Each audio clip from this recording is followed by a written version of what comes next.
నమస్కారం. ఒక పవిత్రమైన కార్యక్రమం ఈ రోజు మనందరం చేయబడుతున్నాం. వాస్తవంగా విజయ్ గారి తర్వాత మాట్లాడటం చాలా కష్టమైన పని, కానీ నా వంతు నేను ప్రయత్నిస్తున్నా. ఎవరు ఊహించిన విధంగా మన మందిరాన్ని పునర్నిర్మాణం చేసుకుంటాం జరిగింది. నేను ఎన్నోసార్లు మన గ్రామానికి వచ్చినా, చర్చికి వచ్చినా, గుడికి వెళ్ళినా అని ఒకటే చెప్తా, దేవుడు మనకి పరీక్షలు పెడతాడు. ఒక్కొక్క కుటుంబానికి ఒక్కొక్క రకమైన పరీక్ష పెడతాడు. కానీ ఆ పరీక్ష జయించే శక్తి కూడా దేవుడు మనకి ఇస్తాం జరుగుతుంది. క్రిస్మస్ జరిగినప్పుడు కూడా నేను అందరినీ కోరాను, ఒక్కొక్కరిని మనం ఆదుకోవాలి. మన ఇంటి పక్కన ఉన్నవారిని మనం ఆదుకున్నాం, మన వీధిలో ఉన్నవారిని ఆదుకున్నాం. మనకి ఇంకెక్కువ శక్తి ఉంటే మన గ్రామంలో ఉన్నవారిని ఆదుకుని వాళ్ళకి అండగా నిలబడాల్సిన బాధ్యత మనందరిపైన ఉందని ఆనాడు చెప్పాను. దేవుడు అలానే నాకు అవకాశం ఇచ్చాడు. మీ మందిరం పునర్నిర్మాణంలో నేను కూడా భాగస్వామ్య అవకాశం దేవుడు నాకు కల్పించాడు. శంకుస్థాపనకి నన్ను రమ్మంటే నేను రానని చెప్పిన. ఆనాడు కండిషన్ పెట్టిన, సంవత్సరం లోపల పూర్తి చేస్తేనే రిబ్బన్ కట్టింగ్కి నేను వస్తాను.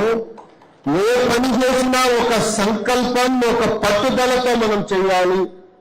కాలం ఉంది కదా అని ఎక్కువ సమయం తీసుకుంటాం కాదు. ఒకటి అనుకుంటే మన మనసులో ఒక పని పడితే, ఒక పరీక్ష వచ్చినా అది ఎట్లా సాధించాలి, ఎట్లా పూర్తి చేయాలి, ఆ శక్తి మనలో ఉంది.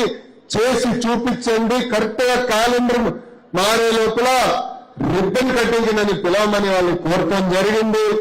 నా కోరిక మేరకు ఈ పునర్నిర్మాణ కమిటీ ఏదైతే అద్భుతంగా ఈ రోజు మనం మందిరం కట్టారో వాళ్ళకి సభా తరపున నా హృదయపూర్వక ధన్యవాదాలు నేను తెలియజేసుకుంటున్నాను.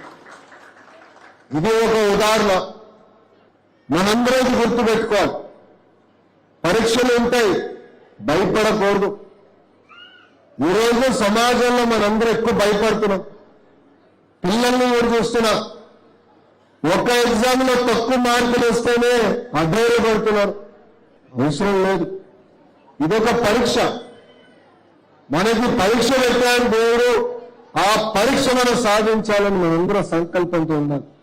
తల్లి 2019లో మీరు ఎదుర్కొంటున్న సమస్యలు నేను అర్థం చేసుకోలేకపోయా, నేనేంటో మీకు అర్థం వల్ల ఓటమి పాలయా. కానీ నేను భయపడలా. బాధనే సహజమే, నాకు బాధ కలిగింది, నేను మనిషినే. కానీ రెండో రోజు నుంచి పని చేశా, కసితో పని చేశా. గతంలో ఎట్లా పని చేశాను, ఇప్పుడు రెండింత కసితో నేను పని చేస్తున్నాను. ఎందుకంటే మీరు నాకు ఇచ్చిన అవకాశం.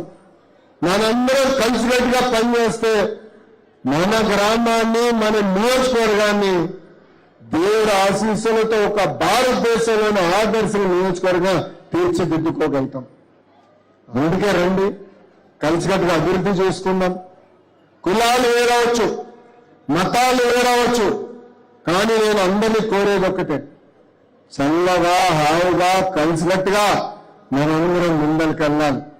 కష్టాలు ఉంటాయి, కలిసికట్టుగా ఆ కష్టాలను కూడా జయించడాన్ని ఈ సభాముఖం మిమ్మల్ని అందరూ కోరుకుంటూ, ఒక మాటలో చెప్పాలంటే నేను ఈరోజు ఆశ్చర్యపోయా. మందిరంలోకి అడుగుపెట్టిన గురించి పాస్టర్ గారు చెప్పారు, ఎంత అద్భుతంగా మీరు నిర్మించారు. చెక్క పనులు కానీ, పాలిషింగ్తో సహా గ్రనైట్ కానీ ఒక అద్భుతంగా మీరు నిర్మించారు. ఆనాడు పెద్దల్ని కోరా, కనీసం 100 సంవత్సరాలు ఉండేలాగా మందిరం నిర్మించాలని ఆనాడు కోరాను. 100వ గారు మీరు కట్టిన కట్టుడు చూస్తుంటే 200 సంవత్సరాలైనా మన మందిరం ఇట్లనే అద్భుతంగా ఉండాలి, సమాజానికి ఒక దారి చూపించాలని పెద్దలందరినీ కోరుకుంటూ, నాకింత అద్భుతమైన అవకాశం ఇచ్చిన మీ అందరికీ పేరు పేరున నా హృదయపూర్వక ధన్యవాదాలు తెలుపుకుంటూ మీ అందరి గురించి సెలవు తీసుకుంటున్నా. అందరికీ నమస్కారం.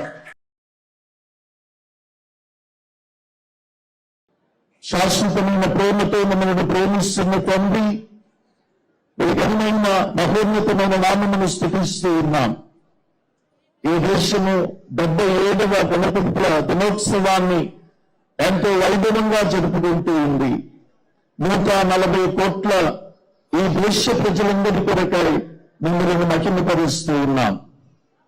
ఎంతో సంక్లిష్ట పరిస్థితుల్లో ఉన్నప్పుడు నాయన తండ్రి మా ముఖ్యమంత్రి వర్యులను మీరు జ్ఞాపకం చేసుకున్నారు. వారి గురించి క్రైస్తవ సమాజం ప్రార్థించినప్పుడు వారికి ఇచ్చిన విడుదలను బట్టి మీకు వందనాలు. ఈ సమాజాన్ని ఎంతో చక్కగా అర్థం చేసుకుంటున్న మంత్రివర్యులు శ్రీ నారా లోకేష్ గారి కొరకై వందనాలు.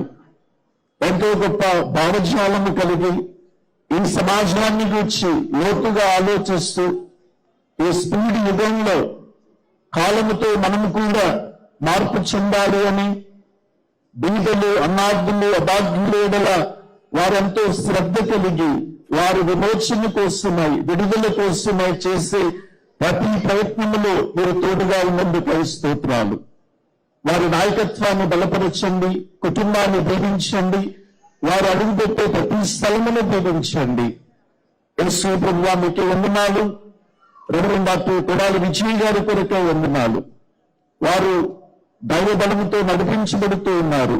అందుని బట్టి మీకు వందనాలు. క్రైస్తవుల అనేక సమస్యలను మంత్రి గారి దృష్టికి తీసుకుని వెళుతూ వారు విడుదల కోసమే ప్రయత్నిస్తున్నారు. సోదరులు గౌరవనీయులు జోసెఫ్ పిఎస్ గారు నిమిత్తమై వందనాలు. ఆంధ్ర వాంధ్రులకు నూతన సంఘము కొరకై, దైవజనులందరి కొరకై మీకు వందనాలు.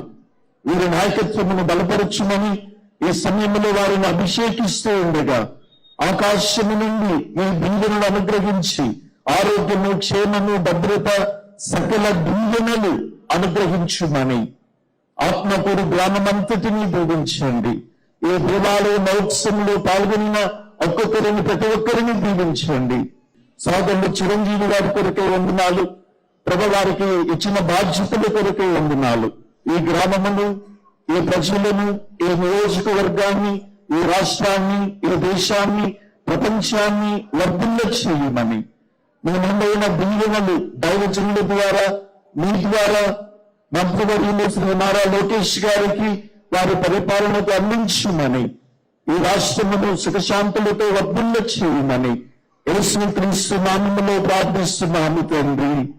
ఆమేన్. పరలోకమందున్న మా తండ్రి, మీ నామం పరిశుద్ధపరచబడు గాక, మీ రాజ్యం వచ్చును గాక, మీ చిత్తం పరలోకమందు నెరవేర్చినట్టు భూమి యందు నెరవేరు గాక.